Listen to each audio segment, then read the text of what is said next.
بسم اللہ الرحمن الرحیم۔ السلام علیکم۔ آج کی بات، کبھی کبھی انسان کا دل کسی چیز کے لیے بہت تڑپتا ہے، اتنا کہ اس کے لیے صبر کرنا بھی مشکل ہو جاتا ہے۔ انسان ہر روز اس چیز کو حاصل کرنے کے لیے ہر اس لمحے دعا کرنے کی کوشش کرتا ہے جو لمحہ دعا کے لیے افضل ہے، اور اس کی آنکھیں اپنی مانگی گئی دعا کے قبول ہونے کے انتظار میں ہر روز ادھر ادھر تکتی رہتی ہیں، اور یہ تو بھول ہی جاتی ہیں کہ اللہ نے ہر چیز کو عطا کرنے کا ایک مخصوص اور بہترین وقت مقرر کر رکھا ہے۔ ہمیں یاد رکھنا چاہیے کہ اگر ہمیں کسی چیز کو حاصل کرنے کی اتنی چاہت ہے تو اس چاہت کرنے والے دل کا مالک کون ہے؟ یہ چاہت بھی تو اسی رب نے دل میں ڈالی ہے تاکہ تم اس کے لیے دعا کر سکو اور وہ تمہاری خواہش کو بہترین کر کے تمہیں عطا کر سکے، اور وہ تو خواہش ہی دل میں تب ڈالتا ہے جب وہ تمہارے نصیب میں لکھ دیتا ہے۔ دعا تو بس ہمارے ہی درجات بلند کرنے کا ایک ذریعہ ہے۔ آج انشاءاللہ سورۃ آل عمران کی آیت نمبر 145 سے سٹارٹ کریں گے۔ اعوذ باللہ من الشیطان الرجیم، بسم اللہ الرحمن الرحیم۔ کوئی ذی روح اللہ کے اذن کے بغیر نہیں مر سکتا، موت کا وقت تو لکھا ہوا ہے۔ جو شخص ثواب دنیا کے ارادہ سے کام کرے گا اس کو ہم دنیا ہی میں سے دیں گے، اور جو ثواب آخرت کے ارادہ سے کام کرے گا وہ آخرت کا ثواب پائے گا، اور شکر کرنے والوں کو ہم ان کی جزا ضرور عطا کریں گے۔ اس کی تفسیر ہے، اس سے یہ بات مسلمانوں کے ذہن نشین کرنا مقصود ہے کہ موت کے خوف سے تمہارا بھاگنا فضول ہے۔ کوئی شخص نہ تو اللہ کے مقرر کیے ہوئے وقت سے پہلے مر سکتا ہے اور نہ اس کے بعد جی سکتا ہے، لہٰذا تم کو فکر موت سے بچنے کی نہیں بلکہ اس بات کی ہونی چاہیے کہ زندگی کی جو مہلت بھی تمہیں حاصل ہے اس میں تمہاری صحیح و جہد کا مقصود کیا ہے، دنیا یا آخرت۔ ثواب کے معنی ہے نتیجہ عمل۔ ثواب دنیا سے مراد وہ فائدہ و منافع جو انسان کو اس کی صحیح و عمل کے نتیجے میں اسی دنیا کی زندگی میں حاصل ہوں، اور ثواب آخرت سے مراد وہ فائدہ وہ منافع ہے جو اسی صحیح و عمل کے نتیجے میں آخرت کی پائیدار زندگی میں حاصل ہوں گے۔ اسلام کے نقطہ نظر سے انسانی اخلاق کے معاملہ میں فیصلہ کن سوال یہی ہے کہ کارزار حیات میں آدمی جو دوڑ دھوپ کر رہا ہے اس میں آیا وہ دنیاوی نتائج پر نگاہ رکھتا ہے یا آخری نتائج پر۔ شکر کرنے والوں سے مراد وہ لوگ ہیں جو اللہ کی اس نعمت کے قدر شناس ہوں کہ اس نے دین کی صحیح تعلیم دے کر انہیں دنیا اور اس کی محدود زندگی سے بہت زیادہ وسیع ناپیدا کنارے عالم کی خبر دی، اور انہیں اس حقیقت سے آگاہی بخشی کہ انسانی صحیح و عمل کے نتائج صرف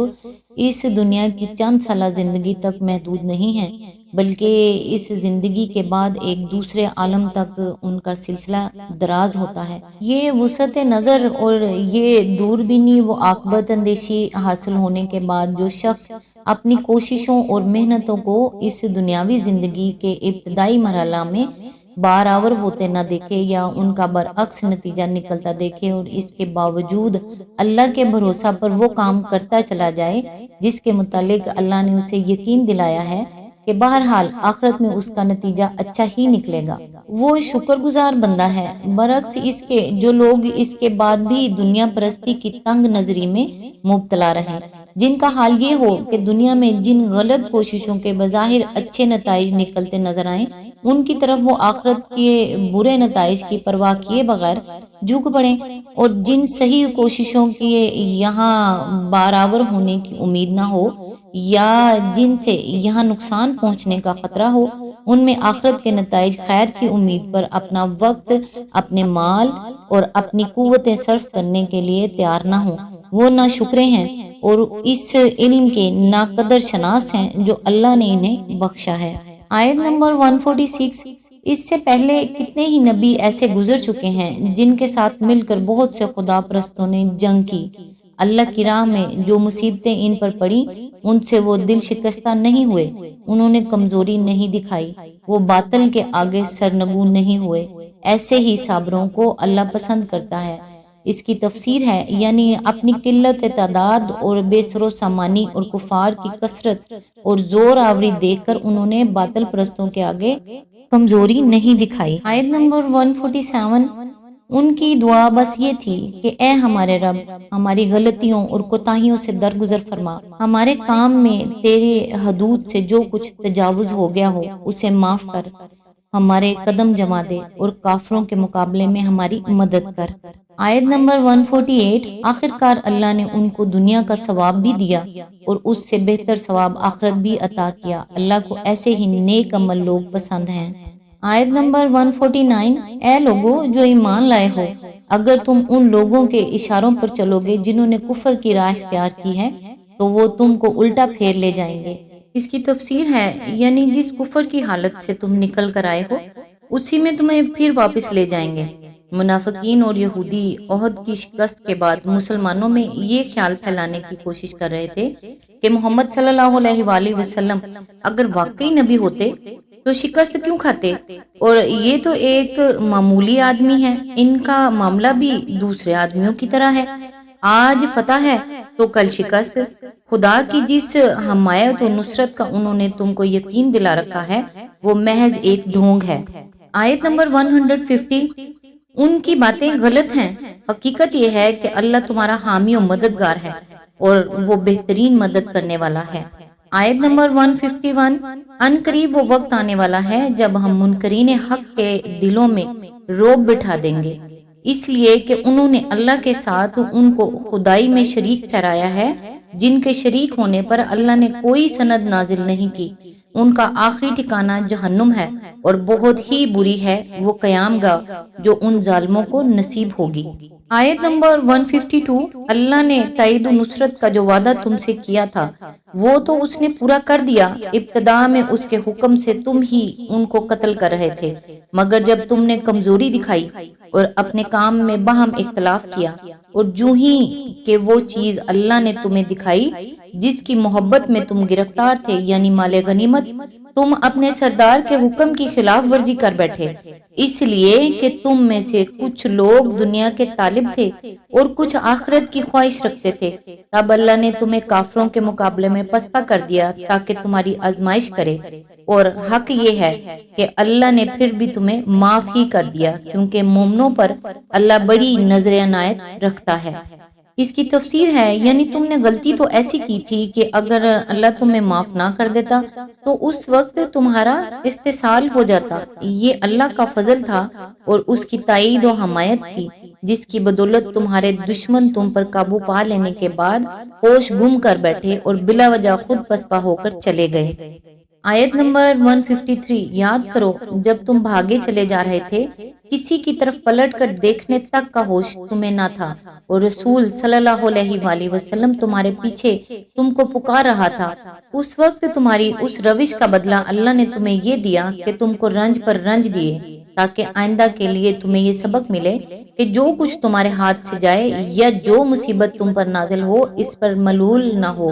اللہ تمہارے سب اعمال سے باخبر ہے۔ اس کی تفسیر ہے، جب مسلمانوں پر اچانک دو طرف سے بیک وقت حملہ ہوا اور ان کی صفوں میں ابتری پھیل گئی تو کچھ لوگ مدینہ کی طرف بھاگ نکلے اور کچھ احد پر چڑھ گئے، مگر نبی صلی اللہ علیہ وآلہ وسلم 1 انچ اپنی جگہ سے نہ ہٹے۔ دشمنوں کا چاروں طرف ہجوم تھا، 10-12 آدمیوں کی مٹھی بھر جماعت پاس رہ گئی تھی، مگر اللہ کا رسول اس نازک موقع پر بھی پہاڑ کی طرح اپنی جگہ جمع ہوا تھا اور بھاگنے والوں کو پکار رہا تھا، الیہ عباد اللہ، الیہ عباد اللہ، اللہ کے بندو میری طرف آؤ، اللہ کے بندو میری طرف آؤ۔ رنج ہزیمت کا، رنج اس خبر کا کہ نبی صلی اللہ علیہ وآلہ وسلم شہید ہو گئے، رنج اپنے کثیر التعداد مقتولوں اور مجروحوں کا رنج، اس بات کا کہ اب گھروں کی بھی خبر نہیں، 3000 دشمن جن کی تعداد مدینہ کی مجموعی آبادی سے بھی زیادہ ہے، شکست خوردہ فوج کو رونتے ہوئے قصبہ میں آ گھسیں گے اور سب کو تباہ کر دیں گے۔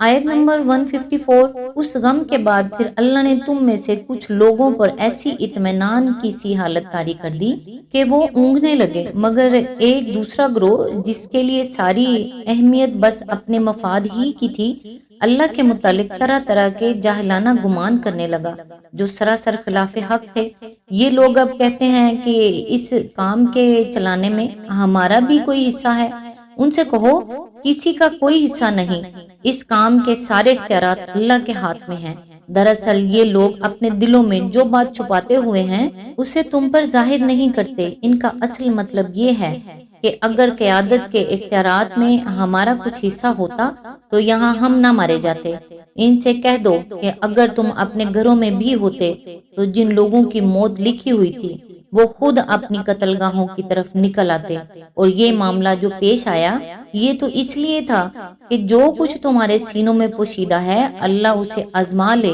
اور جو کھوٹ تمہارے دلوں میں ہے اسے چھانٹ دے۔ اللہ دلوں کا حال خوب جانتا ہے۔ اس کی تفسیر ہے، یہ ایک عجیب تجربہ تھا جو اس وقت لشکر اسلام کے بعض لوگوں کو پیش آیا۔ حضرت ابو طلحہ جو اس جنگ میں شریک تھے خود بیان کرتے ہیں کہ اس حالت میں ہم پر اونگ کا ایسا غلبہ ہو رہا تھا کہ تلواریں ہاتھ سے چھوٹی پڑتی تھیں۔ آج تک کے لیے بس اتنا ہی۔ نیکسٹ انشاءاللہ آیت نمبر 155 سے سٹارٹ کریں گے۔ تب تک کے لیے دعاؤں میں یاد رکھیے گا۔ اللہ حافظ۔